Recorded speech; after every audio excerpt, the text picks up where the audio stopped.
This is the Amp Hour Podcast, recorded October 24th, 2011. Episode 66, Xenomorphic, Xerox, Xebec.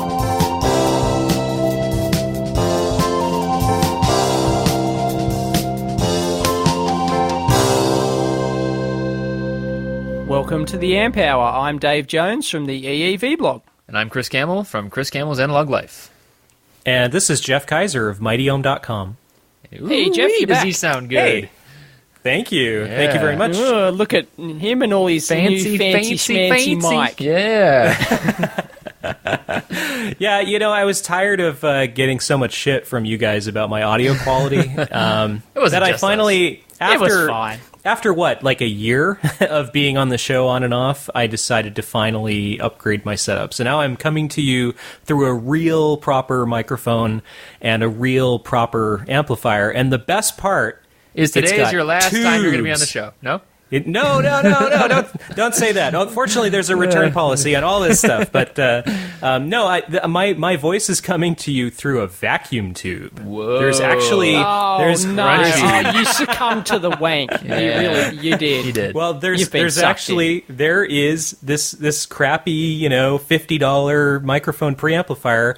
If you look inside the box, I can see the warm glowing. glow of vacuum Oh, the tubes. tube sound. Or if you got one of those fake tubes, have you been duped? Yeah. Just an LED, like an orange one? I haven't.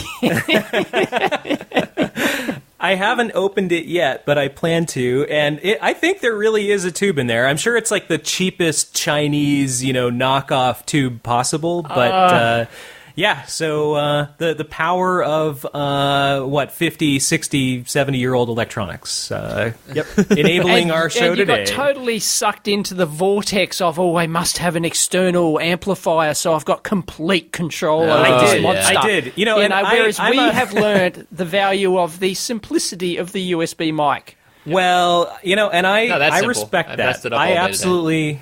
I respect that. I respect the USB mic. I just thought that I had to be different. I had to get something a little different from you guys and try a different approach. And Right. so I went with the old school XLR cables, and I don't know, it wasn't really expensive, but I'm pretty happy with it. And the best part is that if I need to, I can break it all down and sell all the pieces, and it's all just studio. It's all an just studio investment, equipment, right? Yeah. Yeah, right. That's what I like to think. Investment in this cheap, That's what he tells the wife. fake That's what he tells Chinese the wife. tube amp. Yeah. Yeah, but actually, the best part is that my one hack involved in this whole setup is that I took a desk lamp, one of those like architects swing arm lamps like you see on desks, and I actually modified it to put the shock mount of the microphone in place of the lamp. So I've actually got a full boom with a swivel and everything, and I think it cost me $30. So Nice. That's not yeah, bad. there's some pictures on Flickr of the setup, and I'm not like totally thrilled with the quality of my $30 desk lamp. That's surprising. Yeah. But it works, and I can actually swing it out of the way whenever I'm not using it, and I don't know. I think it's pretty cool. But yeah, I admit I did go a little bit further than I was planning and spent a little more money than I wanted to. But I don't know. It sounds good. Dave says it doesn't sound any different than the old mic, so maybe I just threw $150 Well, I thought your old down mic the drain. was fine. Chris was the one who Yeah. was bitching about it. Ah, But, well, he's the audio dude. I have no reason to complain given my usual audio issues. So. Yeah. Well. Oh, Anyway, it's good to well. be back on the show. Yeah. Thanks for having me back. It's nice to be back on again. That's cool. Yeah. Actually, back home again now. Oh yeah, It's great. travel meister, huh? Yeah, I was Yeah. so tired of travel. I'm just going to stay here for a bit until the holidays. At least one or Yeah, two more right, weeks. and then travel again, and then bitch about it when you Yeah. come back next time. Yeah. Nope, I'm home. I'm home now. It's good to be home. It's good, man. Well, you're home on the Amp Hour as our Aw. Ed McMahon. And if it ever falls through here, you can be on another electronics radio show, Oh, which yeah. you discovered this morning, Chris. Yeah. Come on, What's let's that? talk about it. Yeah. Well, we've hear it. known about the electronic design one. That we've talked about that one before, and it's Is it still going? still going. Yeah, it's gotten Yeah? a little better. They still do. Right, okay. The thing I is, a don't lot of listen. these magazines are trying to get more viewers or listeners, or whatever, and I can't blame them. Like they're trying everything. They're trying to get more advertising space is what they're trying to they're get. trying to make a living. That's cool. Whatever Yeah, well, works. yeah, fair enough. But yeah, there's a new one from Design News, who I confused it for last time. So when the electronic design one came out, I said it was Design News, and now Design News actually has one. So yeah, there's a new one. I mean, all you have to do is tell them every last detail about you, and you can finally listen to it. So it's a pretty great deal if you really like handing out information to people that'll package you up and sell you around like a credit default swap. Right. And that's the thing. You cannot sign up to this. You cannot listen to this thing without filling out the big form. Oh. Who are you? Who do you work for? What industry do you work in? Blah, blah, blah. And creating, because they're trying to suck you into creating the Design News account, which then you can access, all sorts of other stuff on their website. Right. Oh. Right? And that's what they're the numbers that they sell to their advertisers. So, right, and their hands are tied by their advertisers. I get it. I know where it comes from. But I get it. Don't think for a second I gave him my real address, or I think I told him I live in Oregon now, and my name's Mike, and so they might be able to back calculate that from what I just said there, but. I wonder how many Bill Gateses from Microsoft there are on there. There's a lot. Yep. Yeah. It's just bullshit. Come on, stop that. I agree. Stop that crap, I guys. agree. I hate garbage. that stuff. I hate that stuff. You can still get the numbers on your website without having, you got 1,000 listeners or whatever. You can still get those numbers without having to sign people into your bloody portal. Funnel, whatever Google, it is. Google Analytics, ever heard of it? Yeah, exactly. It's not rocket science. And nobody's going to listen to it if they have to sign up to the bloody thing. Yep. God. Yep. It's too bad. Anyway, it has the very creative name Design News Radio. Yep. Ooh. Yeah. Beepity, beep, beepity. And I don't know what kind of audio they're using, but once again, it's not good quality. They're obviously not recording locally like we do. Well, they don't have tubes. There's no tubes. No tubes. Oh, That's right, the problem.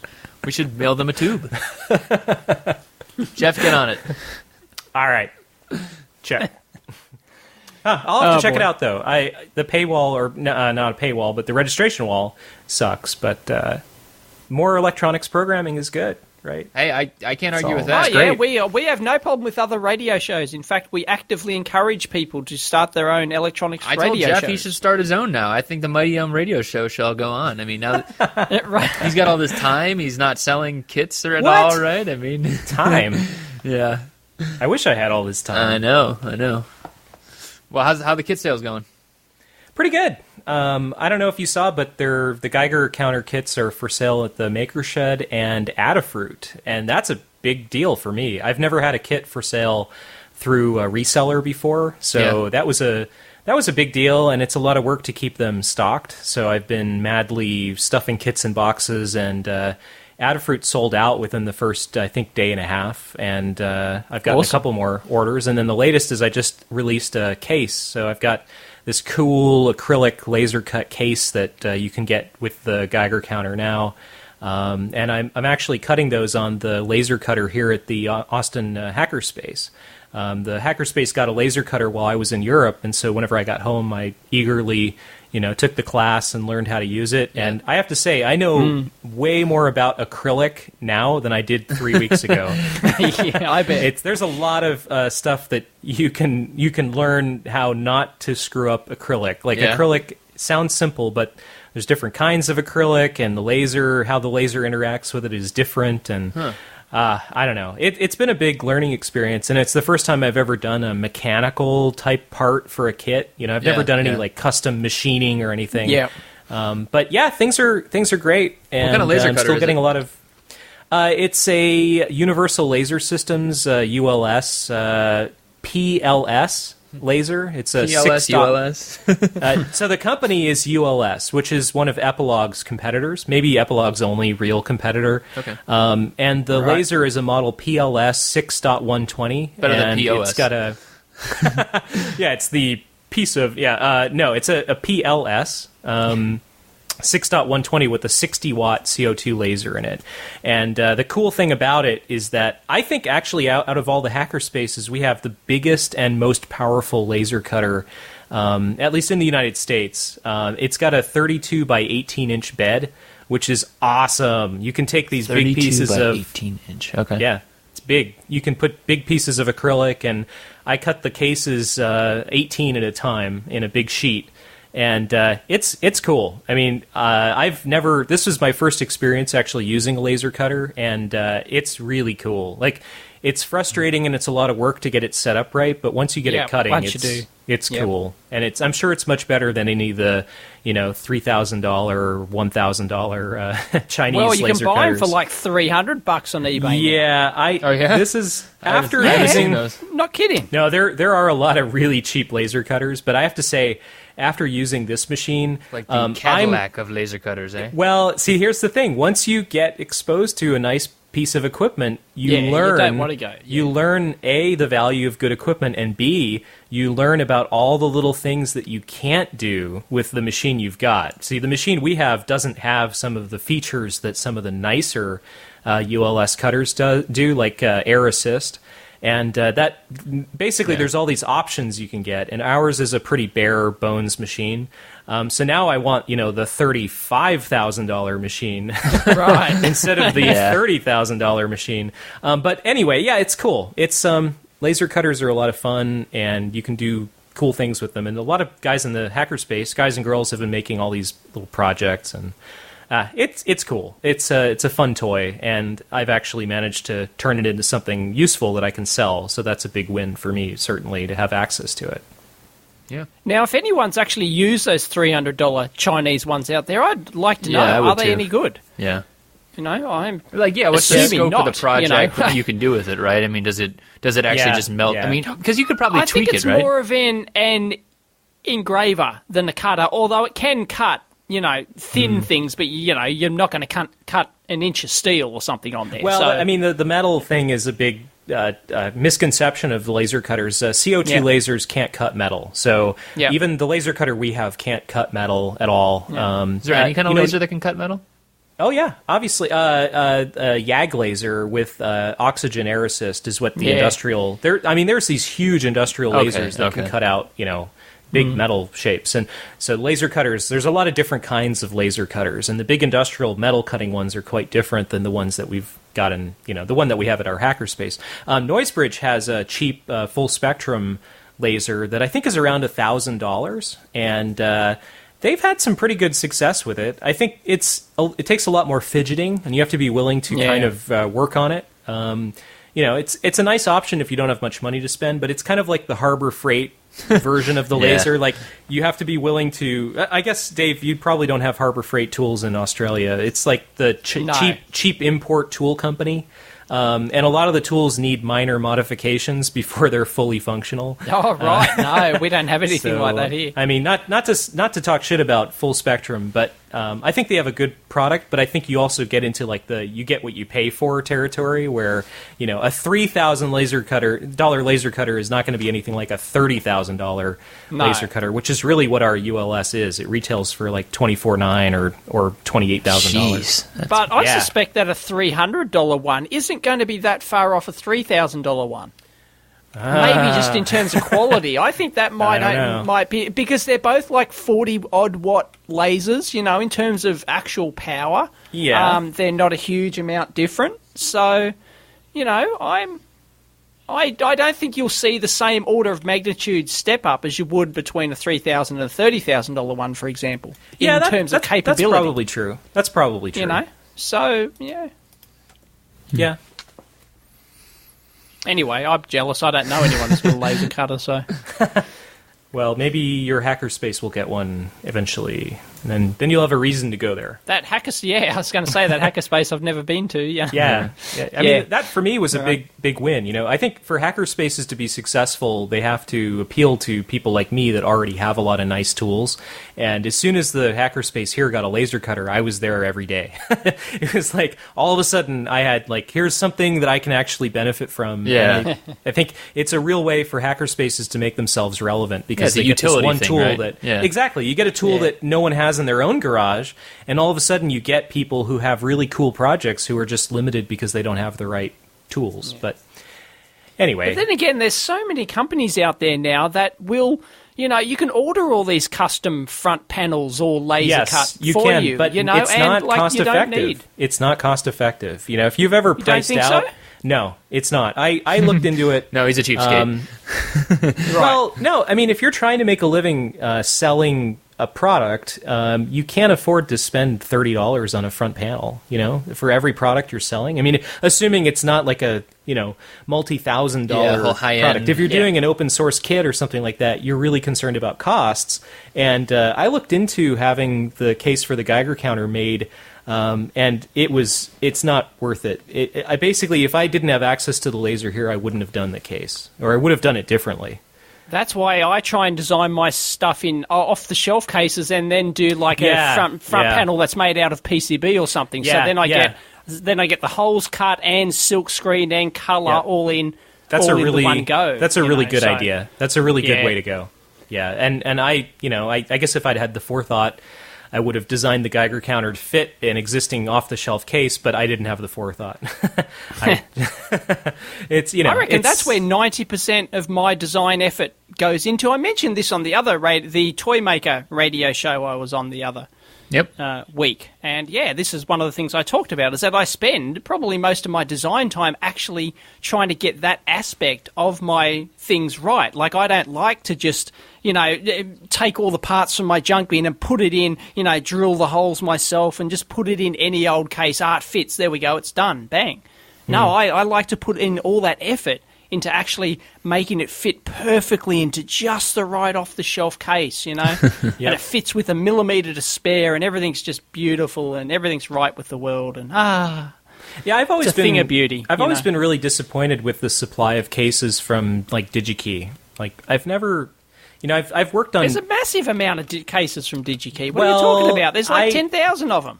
I actually, okay. That's half the art, and it takes many days. I will spend days just looking through all of the cases to try and find, one that's most suitable. Well, here's the real question, I'll Dave. tweak my project around that. Would you prefer to go to a custom one now? Like, if you had the means, would you go to that, even paying a little bit more?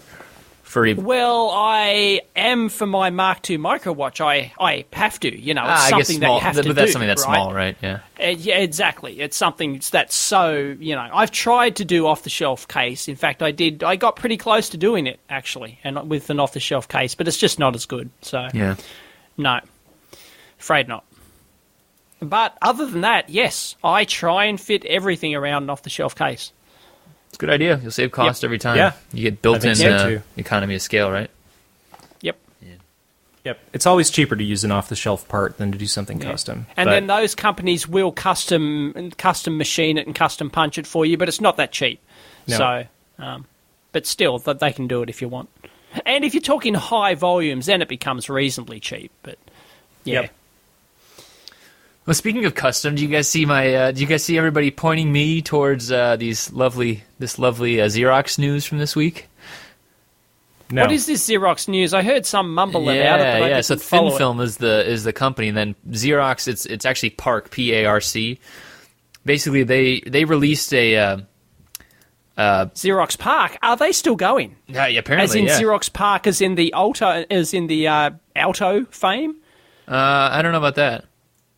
No, Xerox PARC. It must it's be the same, right? Yeah. It's got to be the same. Xerox PARC is the famous place that developed all of the Ethernet. I think was developed there. Okay. I think the mouse, the famous mouse, Alto computer, the mouse, Douglas Engelbart, and all the geniuses from the computer. Yeah, it's the Palo Alto Research Center. Yeah. Yes. Oh, that makes Which sense. is what PARC stands for. Palo Alto Research. Okay.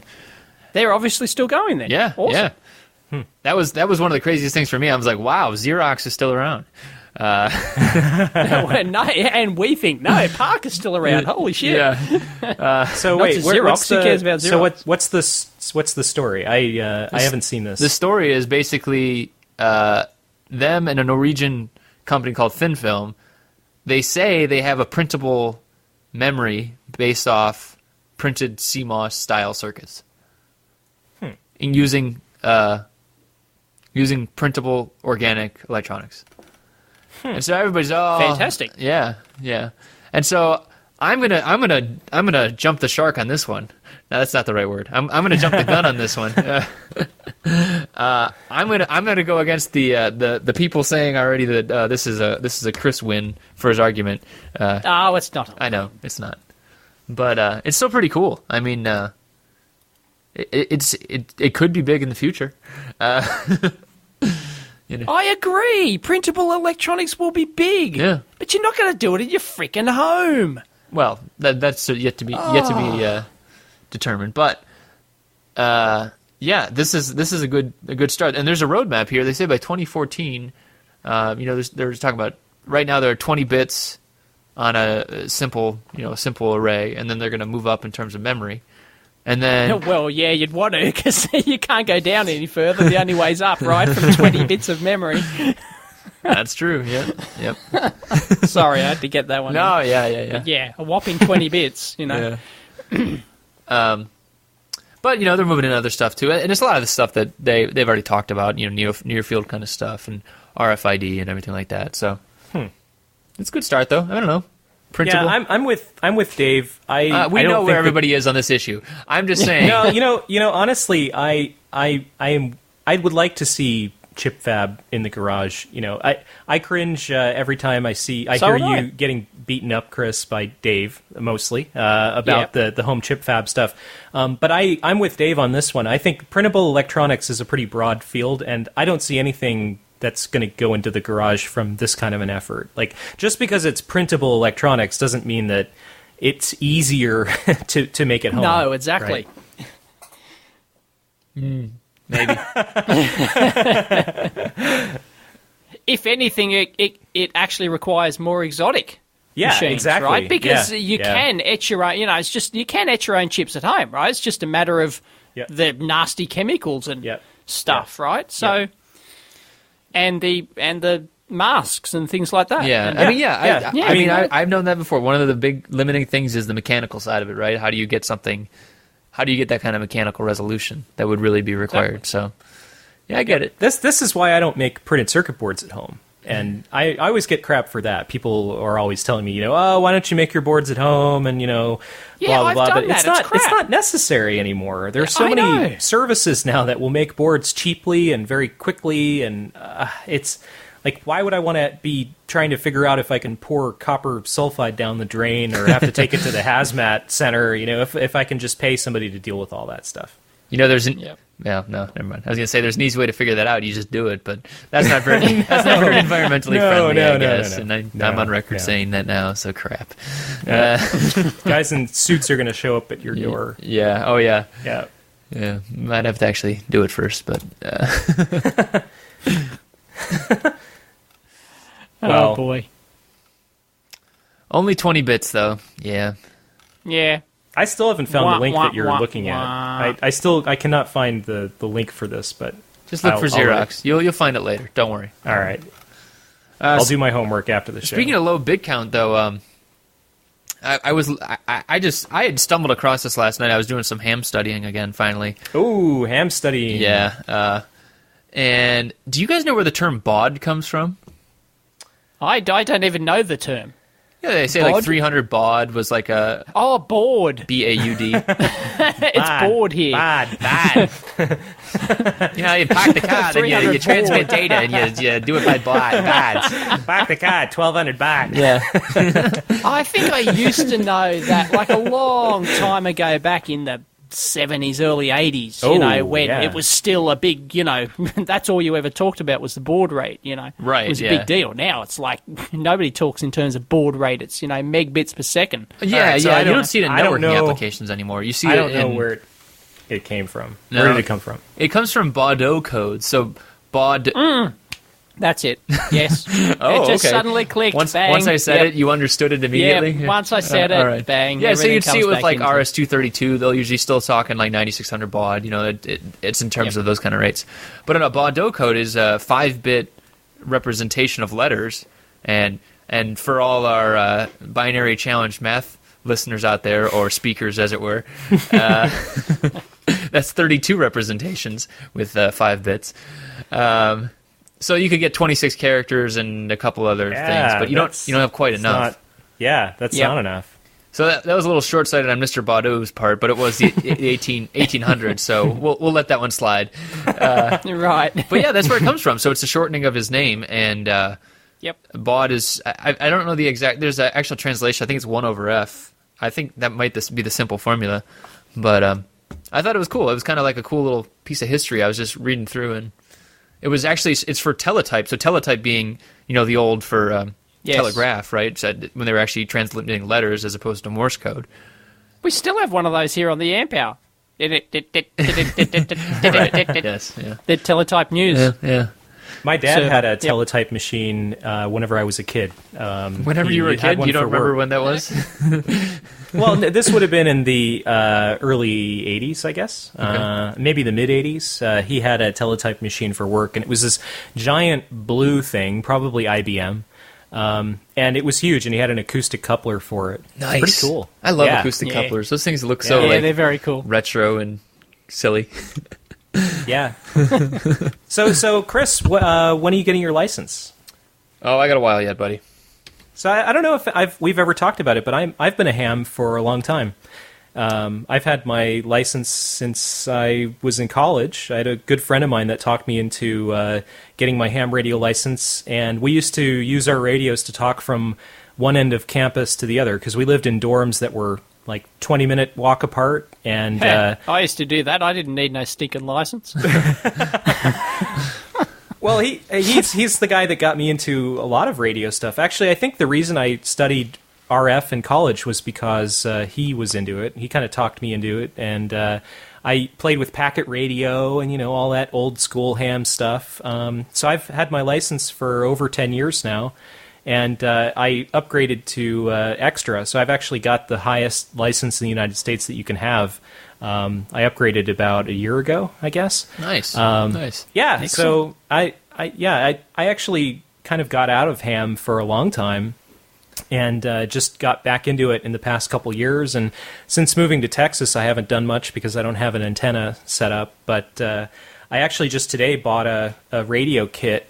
There's you can actually build your own transceivers, which is pretty cool. I think as far as electronic kits go, that's one of the coolest things you can build is like a working two-way radio. Yeah, one of my buddies back in my undergrad days, he used to talk to me about RF stuff, and I'd be like, Charles, why are you so into RF? And he's just like, well, to be honest, it's just the most magical thing there is. You wiggle a line over here, and it shows up over there. I mean, you understand the principles behind it, but that's what it kind of is, right? It's just like, yeah, I agree. It's magic. I agree. It's some Harry Potter shit right there, Yeah, I really agree, and I think if you think about specialties in electronics design, you think you've got electrical engineering, and you've got analog circuit design, and then if you go even crazier, you've got RF circuit design, right? It's like there's magic in almost every area of electronics, just in how a transistor works is magic, right? That's very true. It's like, down at the quantum sort of level, it's just... It's amazing. Yep. Really low power electronics, that's magic as well. Yep. There's lots of almost every area I think you can find magic and artistry in it. But RF is clearly the best area. Right, clearly. So you're saying, Jeff, the area you concentrated on for a majority of your career is that's why I concentrated best area. Okay. Yeah, I mean, obviously. Obviously, you were very objective in this regard. Clearly. No, but I think it is magical. I really do. And I've always been interested in how, signals can just magically come out of the air. And to me, the really interesting thing about amateur radio is that if you start using radio signals that are down at what they call the HF or high frequency signal range, this is in the several to tens of megahertz range, the propagation of your signal is influenced heavily by natural phenomena like involving solar flares and all that. Exactly, yeah. So it can bounce off the stratosphere and do all sorts of. So you're actually your right, signal is bouncing off things that are in the Earth's atmosphere and are being influenced by activity of the sun. Like, that's kind of far out, right? Like it's like a lot of miles actually. That's how far out it is. But it's you're actually witnessing these amazing physical phenomena are actually influencing your ability to talk from one end of the globe to the other. And I think that's pretty cool. Well, I found that there was so much mechanical environment crossover in my seismic industry, which I used to work in as well. You know, you would walk across the floor and that would induce micro vibrations in your crystal, and, you know, and that would affect the drift rate and all sorts of wonderful things, you know? That sounds horrible. You found all these... I know, it can be horrible, cool, but it's fascinating when you really figure it out. frustrating, horrible experience. it's like you're working in your electronics and you see a little blip, you're like, oh, come on, who farted? Yeah, I know. But then when you figure it out, it's the best thing ever. You go, oh, it was somebody who farted.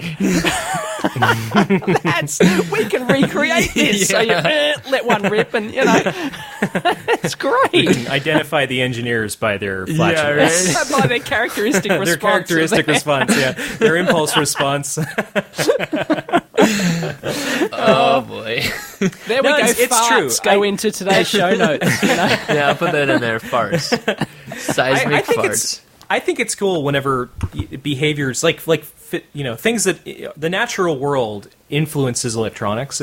It's cool. I mean, that is cool. This is why people go into astronomy and, you know, radio astronomy and all these things. It's just it's really interesting, and I think ham radio lets you actually reach out and touch some interesting behaviors of the universe, and let you reach out and touch some interesting people. we're in their shack being interesting people. Well, with an average age of 65. Yeah. but you know, we've got to change that, and I think that I think so. I think it's doable, actually, and I've been thinking about this for a long time, and I agree with you, Dave, that ham radio has a very old like the a lot of the people that are in radio are really old. Well, it's a fact. I mean, it's great. It's great that they are, and a lot of them are, you know, super helpful, awesome people. But the problem is that if they all die away, then there's got to be somebody to continue this tradition, or the spectrum's just going to get reallocated to somebody else. Yeah, I was thinking about that because, you know, people pounce on that. Like, I'm not sure how much utility it'll have, but I mean, if it gets opened up for commercial, and like, you know, especially in terms of like a political side of things, at least in the U.S., I think if there isn't like the ARRL like fighting for that kind of thing, they'll reallocate that bandwidth in a minute, you know. Yep. So, you bet. Especially if there's money behind it. The hams have frequency slices through pretty much all of the spectrum. Like there's little pieces at, you know, every few hundred megahertz, and, you know, up to the many tens of gigahertz. Yeah. And I mean, it is a concern, but you know, I think that there are ways of getting new people interested in it. And I actually personally feel that one of the keys is to get hackerspaces to install ham radio stations. Yeah. Because then you're appealing to an audience that probably hasn't been exposed to it, and you actually, the best part about it is that by getting hackerspaces on the air, you actually have somebody to talk to. Right? So the problem in the past has always been that, oh, great, now I'm on the air, but I don't want to, there's no one to talk to. Like, who am I going to have a conversation with? And if you listen to ham radio, a lot of times you'll hear the most inane, you know, especially whenever politics or religion gets involved, I usually tune out. You know, I just turn off the radio. Yeah. But if you get hackerspaces on the air, then you've got talk about projects a worldwide and stuff, right? network of, interesting people with a lot of things to talk about, and I think there's a lot to be done there in that area that would totally revitalize amateur radio. I don't know. Maybe I'm just dreaming. And you don't get charged for bandwidth usage. There you go. No, you don't. It's a bargain, folks. You don't. So free. Like I said, I've been kind of getting back into ham radio lately, and so I got this book, The Electronics of Radio by David Rutledge, which you suggested to me as well. I like that exactly. I did, and it's by David Rutledge is a professor at Caltech. And this is I think a freshman course is based around this book, where everybody who comes into the electrical engineering department has to build a working radio, which I wish my school had that. That's awesome. You know, I had that. Really, that is cool. Yeah, but some people just aren't interested in it. Right. Well, those people shouldn't be in electrical engineering. Might think, oh, this is boring as batshit. Well, I say that if a student doesn't know how to solder by their third year of electrical engineering, they have no business being an electrical engineer. No, I totally agree. So this gets people with soldering irons, building circuits, identifying capacitors, using test equipment. I think it's great. Yeah, it's like the rubber hitting the road, not right? everybody... What? Sorry, say that again? I said it's like the rubber hitting the road in that case, where it's like, you learn 2 years of theory in university, and then you got to actually do something with it. So. So this is kind of a fun thing, and you do it coming in. And, I know what you're saying, Dave. Some people don't care about this, and it sucks for them to have to go through this class. But I think that for the people who but screw them, right? Screw them. Yeah, I mean, you can't please everybody. It, But so the cool thing about this book, the reason I'm going on and on about this is that was he going on and on? I don't know if he was he going on and on, Dave? I think he was just starting. He's just getting started. Go ahead, Jeff. Guest. Okay, so the book, Jeff. Guest. I thought it was your Ed McMahon. The cool thing about the book is that it's based around a kit called the NorCal 40A, which is a 40-meter, 7 megahertz radio transceiver, and it's only Morse code. It's pretty basic, but pretty high performance. And so this is a way of teaching electronics theory through building a kit, building a radio, and why is it Morse code only? Because that's easier to do. It's much easier to make a radio that just does CW, Morse code. Yeah. Oh, yeah. So if you can just create a huge leap to give it an audio bandwidth. Well, but then you have to worry about having larger bandwidths and having I guess. like single sideband. If you're just doing CW, single sideband modulators right? Are complicated. Sort of, so this is simple. So I mean, it's limited in capability, but apparently the radio has really good performance. Like it's actually competitive with some commercial receivers. And so anyway, long story short, I ordered one of the kits, and I'm actually going to put it together while I'm reading this book. Oh, nice! And it's cool. I mean, it's kind of it's a very entry level book, but honestly, sometimes it feels good to go. Well, I mean, if you've got a degree, it's basically you're going back to square one, like Kirchhoff's laws and V equals IR kind of stuff. I've heard about this. But it kind of feels good, and actually it does it does actually get into some advanced topics like power amplifier design and crystal lattice filters and stuff that I didn't learn in school, but learned on the job afterwards. This actually lays out a lot of the theory and also practical side of actually building them. So anyway, I'm sorry, I went on way too long about that, but I just think it's it's microphone, cool. Dave. That's what it is. It's that new microphone. Just thinks it was the tube. It was the tube. The tube extends my talk time. He sounds so good to himself that it just keeps going. Just got to keep talking. Yeah. Well, speaking of we get on to one of our favourite topics here on the Amp Hour that we talk about? The IEEE. Ooh. Oh, yeah. You've put almost a rant here. Well, somebody has had a rant. Yeah, it wasn't on me. The IEEE. But basically, it's about how they actually disallow. And so IEEE is big in wireless, right? They have a lot of wireless type stuff too. So Jeff might still be interested here. Right. I just renewed my IEEE membership. Actually, really? Oh, yeah, man, I did. I've been a member for 14 years. That's impressive. Wow. You have paid them a lot of money. I have. Well, my employers have paid them a lot of money. And there's the key, folks. Yeah. There's the key. Yep. But I'm paying it on my own dime now. Well, you have an employer known as your customers. That's true. What is the utility you've seen with it? Just before we get into this story. I think the big thing for me has always been the email address. Right. Really? See, I've never been into the email. I like receiving the magazine. It's not bad. Spectrum is great. Spectrum IEEE Spectrum is great. And also having access to the digital library is really cool, too. Oh, wait, you get the fancy subscription? No, I don't have the full access. So you just get the abstracts? I get the abstracts and I get the articles that I'm a member of the society. So I'm a member of the Solid State Circuits Society, so I get all their stuff. Okay. And in the past, I've been a member of like the Microwave Theory and Techniques, and I got their papers bunch too. Of funsters. Yeah. I bet there's some cool stuff in there. This whole show is Dave and Chris giving Jeff shit. I think that's it. Jeff gets a new microphone. You sound so good now, Jeff. I gotta say, Now it's like before you were just being nice to me. It's like, I hope Jeff doesn't talk anymore because he sounds terrible. So we'll just. Oh no. Anyway, so we make this fun guy's of what we don't complaint. understand. That's what it is, Jeff. Right. Okay, so yeah, what's Anyway, this guy's deal? This guy's complaint. He says a big title on his webpage: "Don't publish with the IEEE." Yeah, but basically What's his because they beef? won't release anything to public domain, and they'll refuse anything that's even remotely close to being released to the public domain because it's No. Isn't the point that they won't publish things that are in the public domain? It's because I'm reading the second Yes, sentence. that's what I They're read, flat yeah. out refusing to accept public domain papers. That is kind of a problem.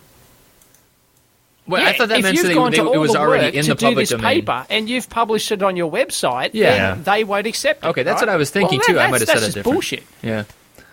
That's just, that's garbage. Right. If it's an So original they- paper and you've done a lot of work, a lot of Yep. original research, why shouldn't they publish it? Because they want to own the copyright of Right. what you wrote. Bingo. Yep, Yeah. it's the money thing. It is, and it's too bad. I mean, yeah. it's almost like we need a like an open.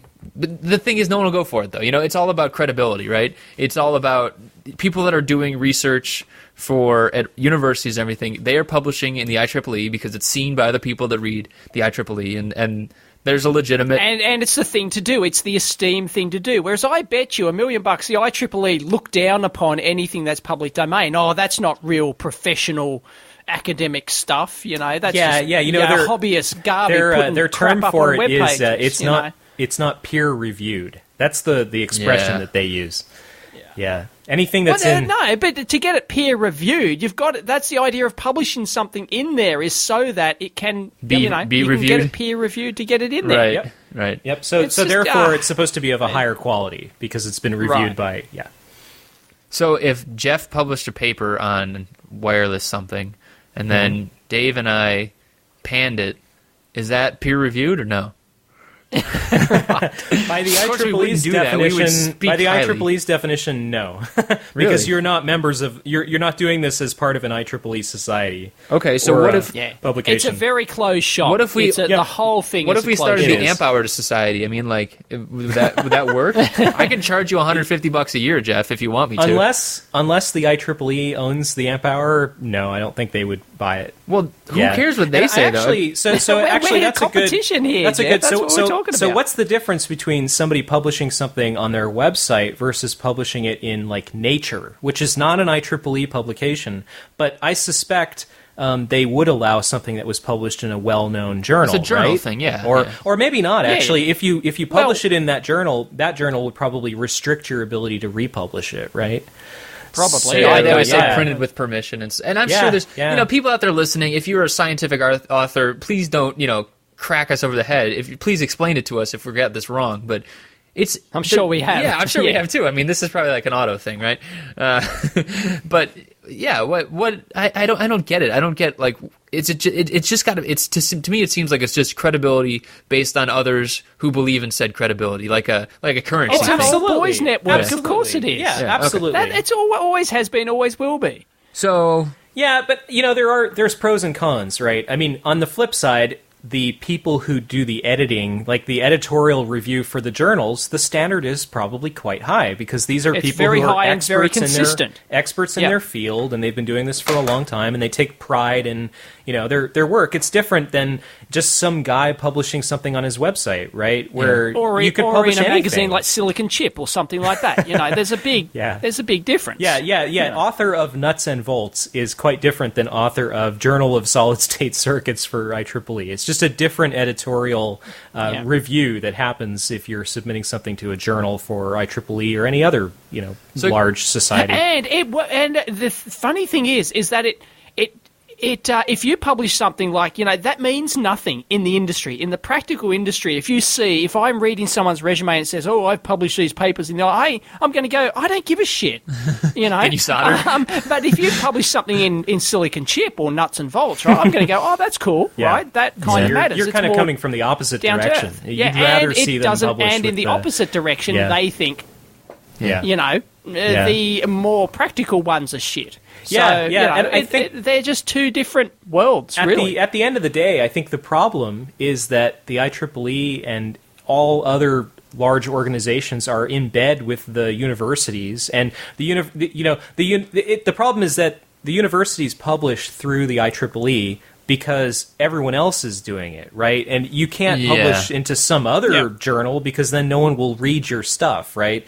So you want to publish your papers in a forum where your peers and, the people who care about your research will actually read it. That happens to be the IEEE. So you can't just choose to publish somewhere else. You'll be, you're not going to get the same. You'll be, totally. Absolutely. Yeah. So the problem is that this situation has occurred where you've got this one place that you can publish. So what we really need is like a public domain or Creative Commons or some other venue to publish papers that for whatever reason, enough people can agree on using to make it relevant, right? The IEEE is the establishment just because they happen to be in the right place at the right time or because they got the right longevity people. Too, right? I mean, they've been around a long time. No, I mean, they've been there. The IRE has been around since, the 1800s, right? This organization has in one form or another been around for as long as people have been doing research in semiconductors and certainly... And that's the only way things were done back then. Right. Like they don't have the, they didn't needed have the distribution popular network. electronics magazines like they do these days. Right, sending it in Bordeaux codes didn't work. These avenues exist, right? You can publish, if you've got a cool thing, you can publish it in an electronics magazine. Yep.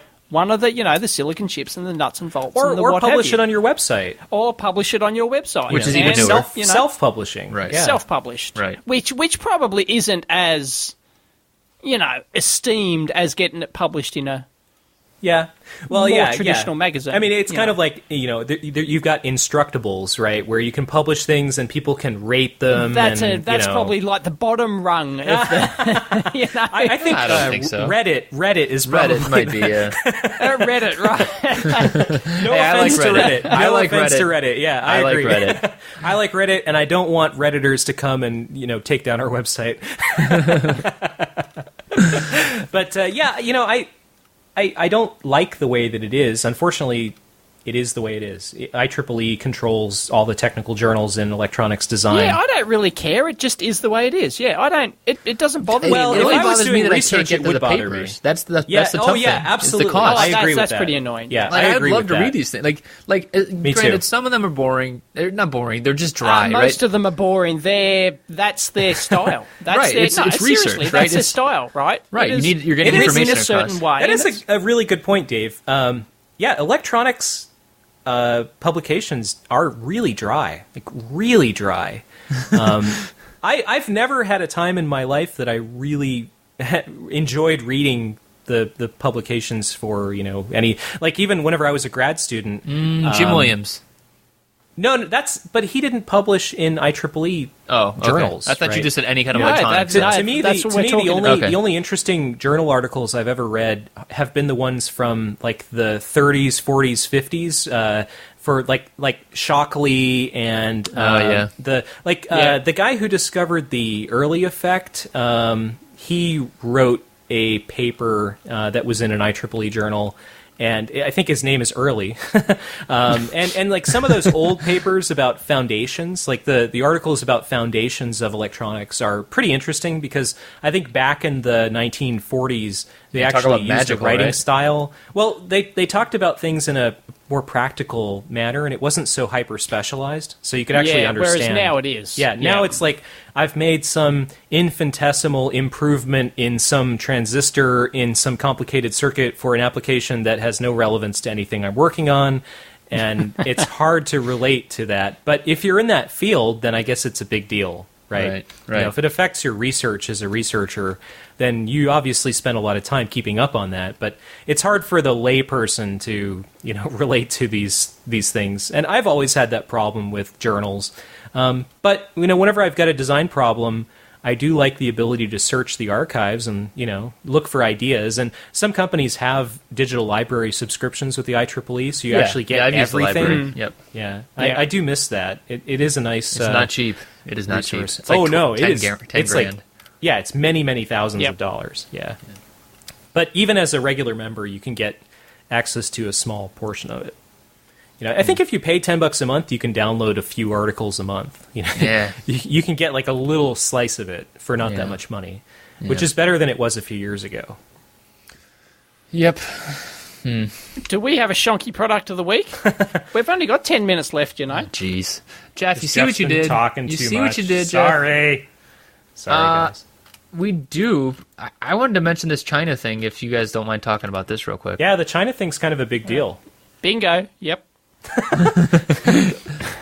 Well, basically, I mean, we talked about it on here before, though, like the rare earths, you know, how China controls 97% of the market. Well, basically, the company that is in charge of that is in charge of a lot of the mining. They said, "Nah, we're going to stop for a month." Which means the company in charge of that, which actually translates to, in a communist country, the government. The government, right? Yep. Right.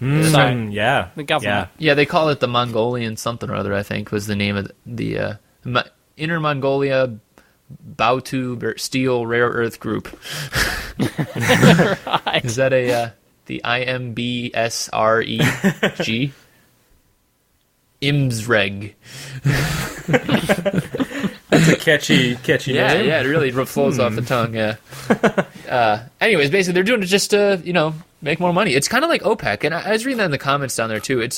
When you think about it like that OPEC's pretty well defined in the modern world. They say, oh, well, this week we're going to cut off, a crap load of barrels of oil because the prices are getting too low. And people are usually like, oh, that's okay. But in this case, what they say is, oh, well, you guys got it all anyways.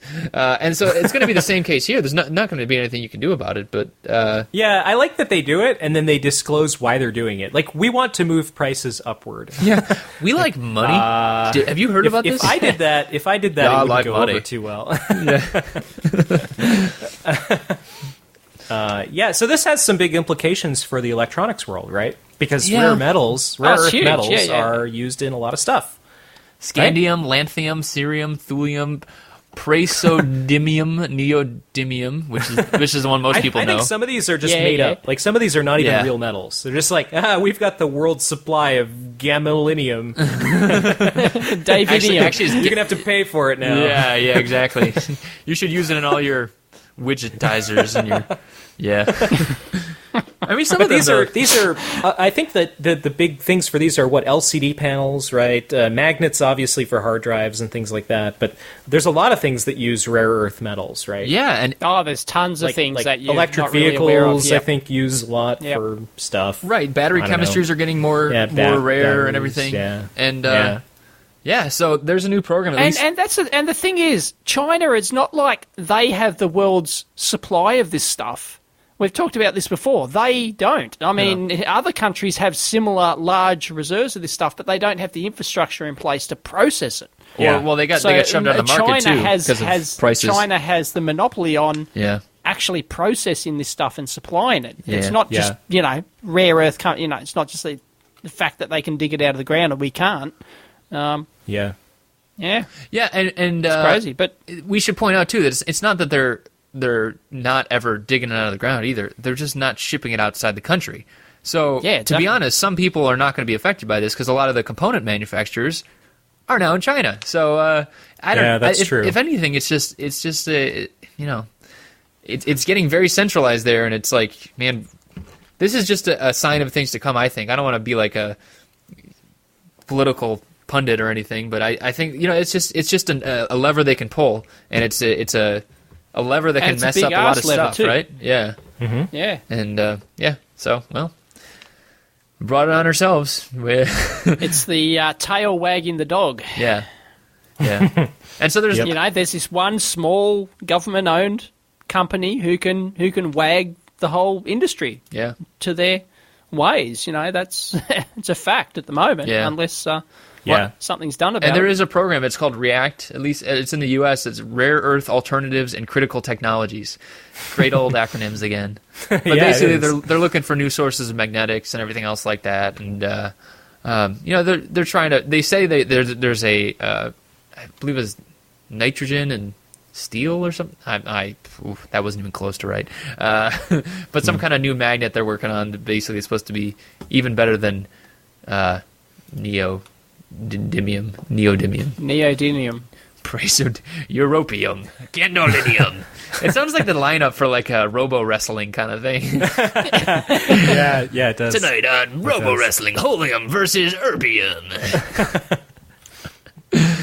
Yeah. And why do they all have at the end of them? I don't know. Maybe they were like, yeah. Maybe they when they were coming up with the names, they were doing them all in order. So they were like Scandi, Lanthe, yeah. Okay, I'm done. That's a good question. I don't know. Sure, some chemist knows. Yeah. Yeah. They'll just beat up on us because we're a bunch of dumbasses. Yeah. Yeah. Happens Solder every jockeys. Why don't you guys go smelt some lead, huh? Lead doesn't end in No, I think it's a lot of the older, It's a metal? like the newest metals are like that with the at the the end. newest metals. Okay. Yeah, they're all usually down at the bottom of the periodic table. The heavier stuff and the more rare stuff. So, yep. Speaking of soldering, actually, lead is from the Latin plumbum, which is the PB, right? Yeah. So there is an Oh yeah, good point. There's another Yep. That's why we have Jeff on. Anyway. He knows the Greek or Latin. No, Wikipedia. Oh, that was what it was. Wikipedia knows everything. Yeah. Quick. It can make even the dumbest people Quick appear draw extremely on the wiki, smart. yeah. Wikipedia making Jeff sound smart since 2007.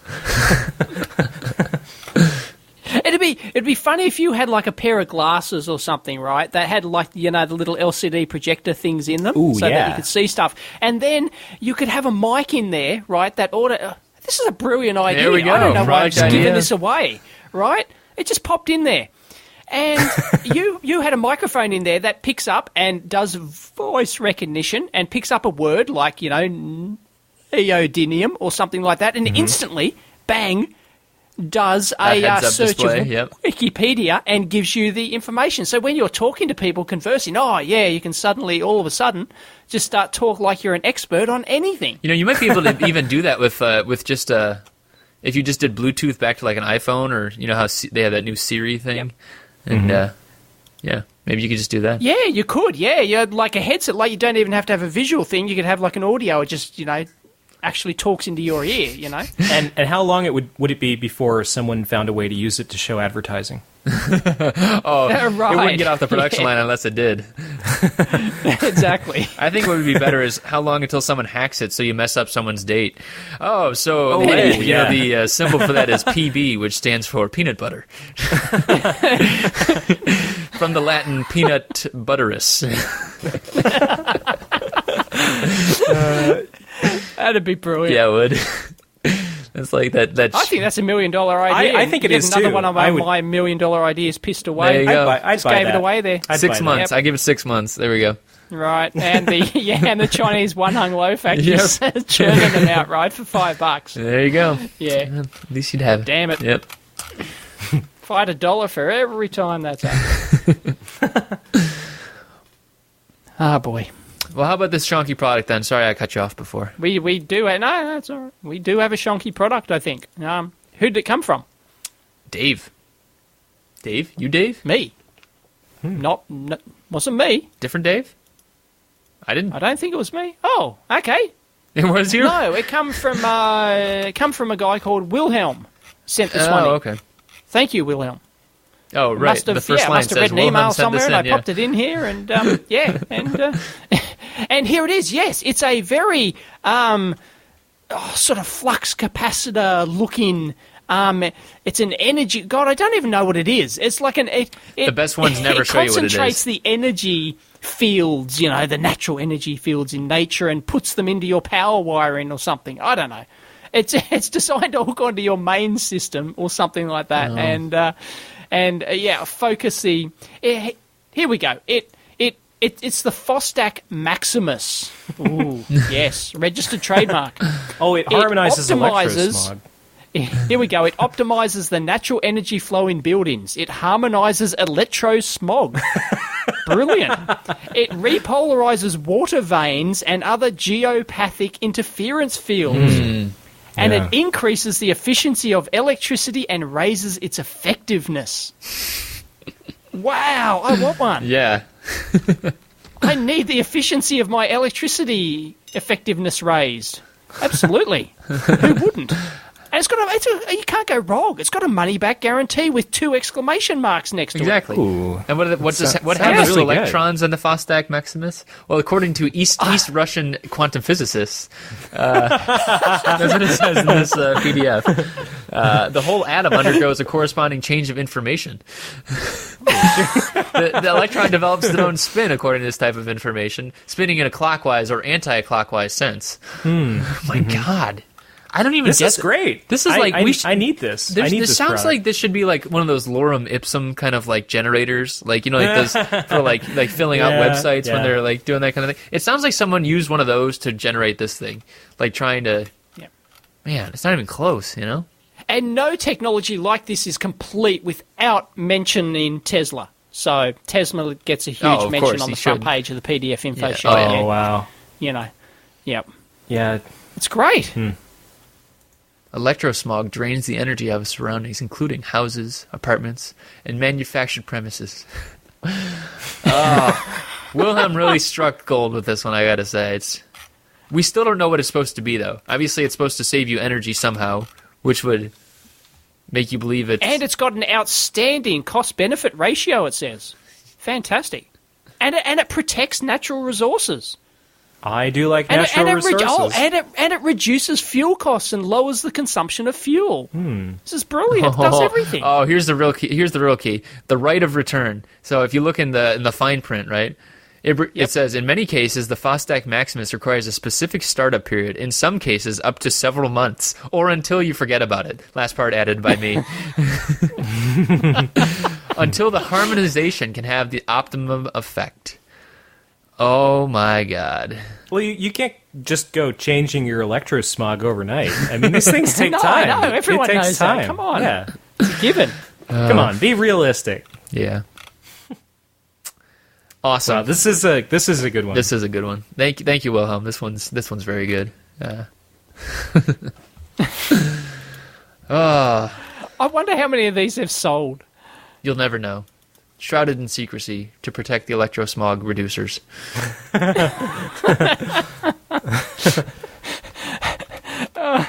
Wow. Oh boy. Yep. I mean, like, why do we all have jobs? Like, we should just go and make things like this because it's clear that I know you can make money doing this. Brilliant. You know? Yeah. If you couldn't make money, no one would do it, right? Yeah, that's right. Oh Wow. my God. Yeah, this whole thing is solid gold, I gotta say. Like the connectors you use to plug it in. All right. Wow. Well, And it's like a big empty box with these like white rods in it. they look like huge Yeah. resistors, basically. Yeah, they look like massive power wire-wound resistors in there. Yeah. But I'm sure they don't. I'm sure it Probably not takes the best. zero energy from the mains Yeah. as well, because that's always a big feature of these products is that they don't take any energy, to actually use them, Right. because then that would be bad. You don't want to increase. You don't want the customer to be charged to actually run the thing. So, Yep. There's also there's a good dose of conspiracy theory in here too. They have a white paper on mobile phone radiation and electrosmog. And they basically say that there's been a lot of research into the negative effects of electrosmog, but objective research, and I'm quoting, objective research and the impartial reporting of its findings are pitted against well-known economic interests. We should stop talking about this because they're going to clip up our voices and use it on their website as a product. endorsement thing. Yeah, Yeah. exactly. Yeah. The amp hour says. Fostak Maximus. Yep. Maximus bullshit. Oh, what ensues is energy chaos. Wow. I don't want to live in a world of energy chaos. No, That sounds horrible. Sounds bad. I must get myself a Fostak Maximus. Fostak.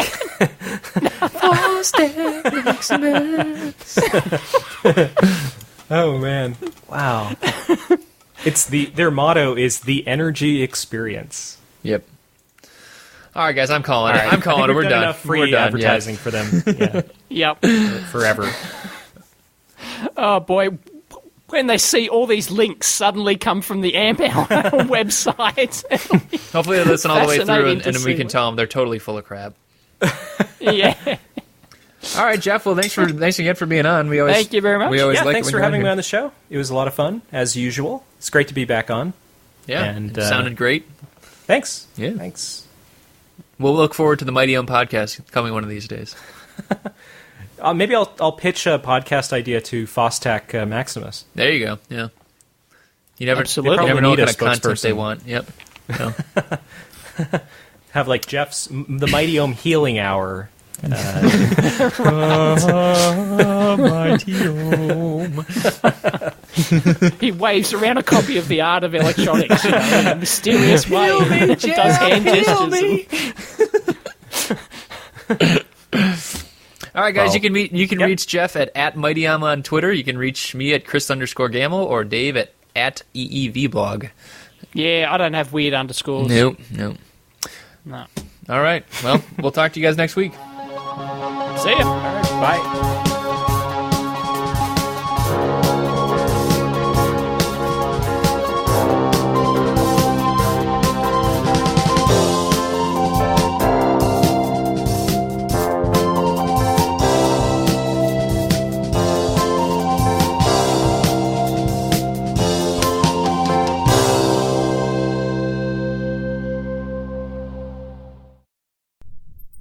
Are you guys happy that I didn't talk about Arduino? Do I get like a reward? If I hear Ed McMahon one more time, I'm out. I'm through. Through with you and your diminishing the importance of your occasional guest host.